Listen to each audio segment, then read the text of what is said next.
As-tu déjà entendu parler d'Ethereum, la deuxième plus grande crypto du marché? Aujourd'hui, on plonge ensemble au cœur d'Ethereum, de la DeFi au smart contract. En passant par les NFT, ensemble, on va décrypter tout ça pour y voir un peu plus clair. Mais juste avant ça, assure-toi de liker pour soutenir mon contenu. Bienvenue sur S'émanciper. Allez, let's go! Pourquoi Ethereum? L'histoire de Vitalik Buterin. Ethereum, la deuxième plus grande crypto-monnaie au monde, est bien plus qu'une simple monnaie numérique. Imaginé en 2014 par Vitalik Buterin, un jeune développeur russe, Ether est un protocole qui vise à créer un nouvel Internet décentralisé. Ce nouvel Internet, appelé Web3, permet déjà d'exécuter certaines applications, comme celles que tu utilises tous les jours sur ton téléphone. Mais cette fois-ci en permettant d'interagir directement avec la blockchain, grâce justement au concept de blockchain programmable. Mais nous allons y revenir. Pour comprendre alors vraiment ce que tout cela signifie, plongeons-nous quelques minutes dans l'histoire et les fondamentaux d'Ethereum. Avant de créer Ethereum, Vitalik Buterin était un passionné du jeu vidéo World of Warcraft. En découvrant comment les développeurs du jeu pouvaient modifier les règles à leur guise, il a alors pris conscience du problème des plateformes centralisées. Que ce soit un jeu ou autre chose, tout dépend d'une autorité centrale.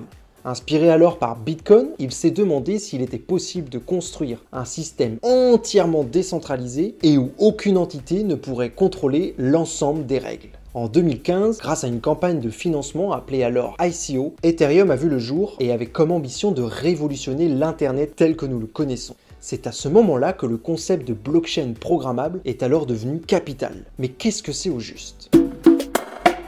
Contrairement à Bitcoin et qui se concentre sur la sécurisation des transactions et leur enregistrement, Ethereum se concentre lui sur la programmabilité de la blockchain. Mais qu'est-ce que cela signifie ? Prenons un exemple que tout le monde connaît, le tableau Excel. Dans le cas de Bitcoin, cette feuille Excel sert à enregistrer les transactions, comme dans une sorte de grand tableau comptable. En gros, tu prends Excel, tu notes des informations, et t'imagines que les informations que tu as notées sur Excel, elles ne peuvent pas être modifiées. C'est ça Bitcoin. Les informations, les transactions qui sont inscrites sur ce tableau Excel, elles sont extrêmement sécurisées. Il n'y a rien de plus sécurisé et personne ne peut y apporter la moindre modification. C'est comme une sorte de coffre-fort sécurisé pour les transactions. Si on reprend le même exemple pour la feuille Excel, avec Ethereum, c'est tout à fait autre chose. En fait, ça correspondrait plus aux formules sur Excel. Mais je m'explique. Quand tu vas sur ton tableau Excel et que tu enregistres des formules, par exemple égale somme, et tu mets entre parenthèses toutes les colonnes qui t'intéressent, il te fait le calcul automatiquement. Ça, c'est une des formules possibles sur Excel. Tu changes un chiffre sur la colonne, il refait le calcul. Donc en fait, tu as programmé une commande. La commande, c'est de faire le calcul, la somme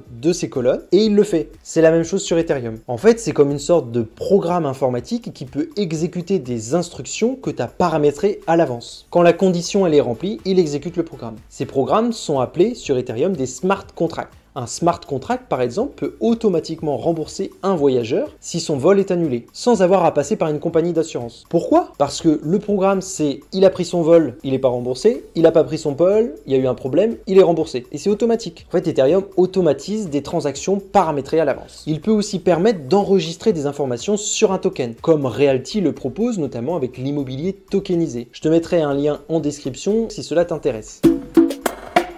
Maintenant, intéressons-nous à la DeFi, la finance décentralisée. La DeFi, ça désigne un tout nouveau système financier et qui fonctionne principalement sur la blockchain Ether. Ça permet alors de réaliser pas mal de choses sans avoir à passer par aucun intermédiaire traditionnel. Le principe de la DeFi, c'est d'utiliser des smart contracts, les contrats automatiques programmables qu'on a vu tout à l'heure, pour automatiser alors des transactions d'une manière totalement transparente, décentralisée et sécurisée. Voici quelques exemples parce que ça peut sembler un peu nébuleux.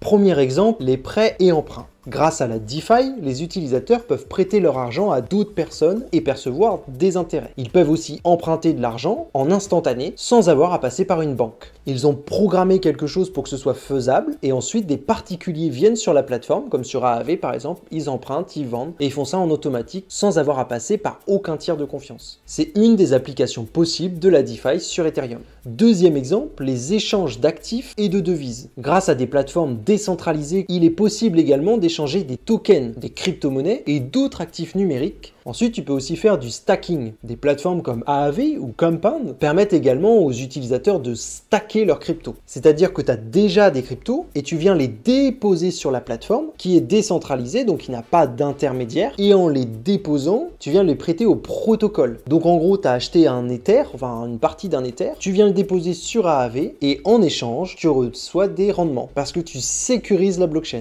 En résumé, la DeFi offre donc une alternative aux services financiers classiques en les rendant accessibles à tous. Cependant, Ethereum n'est pas non plus totalement parfait.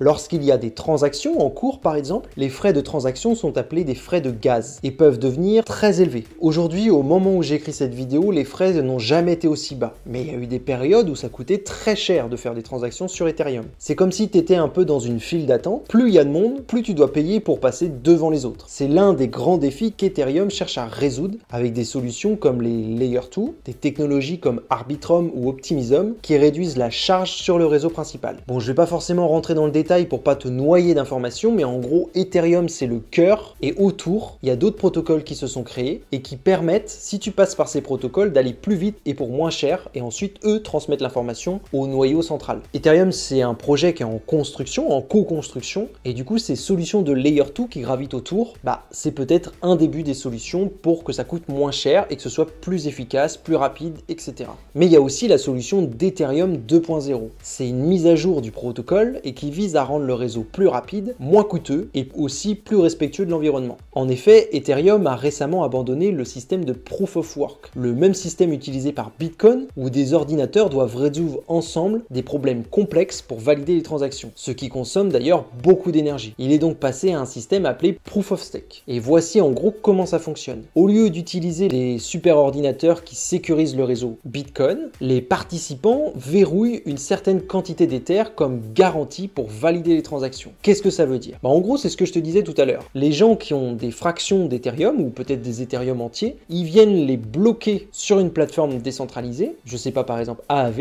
ils les déposent dessus et comme ils les déposent dessus, ça fait un peu comme un livret A si tu veux. Tes sous, ils sont bloqués jusqu'à ce que tu viennes les récupérer, mais tant qu'ils y sont, on te récompense parce que tu viens sécuriser le réseau. Et ça, c'est le Proof of Stake. Ça s'appelle staker, ce qui est totalement différent de Bitcoin qui fait du Proof of Work. Et lui, ce qui vient sécuriser son réseau, c'est le fait de mettre au travail les différents ordinateurs, les ASIC, qui viennent effectuer les calculs nécessaires pour sécuriser justement ce réseau. Je ne sais pas si tu m'as suivi jusque-là, mais si c'est trop complexe, n'hésite pas à me le dire en commentaire et j'y viendrai apporter des précisions. Ce système de Proof of Stake consomme beaucoup moins d'énergie et permet de traiter plus de transactions en même temps. Ce qui est intéressant pour Ether, mais pourrait mettre en danger Bitcoin qui ne cherche pas à apporter du tout la même solution. Bitcoin, c'est la sécurité, c'est le coffre-fort. Là, il faut que ça aille vite parce qu'on veut faire beaucoup de transactions et programmer beaucoup de choses à l'avance. De plus, Ethereum 2.0 souhaite également introduire ce qu'on appelle le sharding, une méthode qui divise le réseau en plusieurs chaînes parallèles sur la blockchain. En gros, tu as ton information qui arrive et lui, il se divise en plusieurs chaînes. C'est ça le sharding. Et ça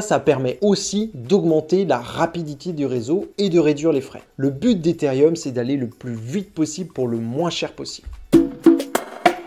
Ethereum, c'est aussi le leader du marché des NFT, les fameux tokens non fongibles dont tu as sûrement déjà entendu parler. Contrairement aux autres cryptos un peu plus classiques, les NFT représentent des objets numériques uniques, comme une œuvre d'art, une musique ou même un bien virtuel dans un jeu vidéo. Ces différents actifs numériques n'ont pas forcément reçu le succès qu'ils méritent. Pour moi, c'est une véritable révolution et je vais essayer de t'expliquer pourquoi. Parce qu'ils ont ouvert de nouvelles possibilités pour les artistes, les gamers et les créateurs de contenu, en leur permettant alors de vendre directement leurs œuvres sans passer par aucun intermédiaire. Mais comme je te l'ai dit, j'y reviendrai dans d'autres vidéos.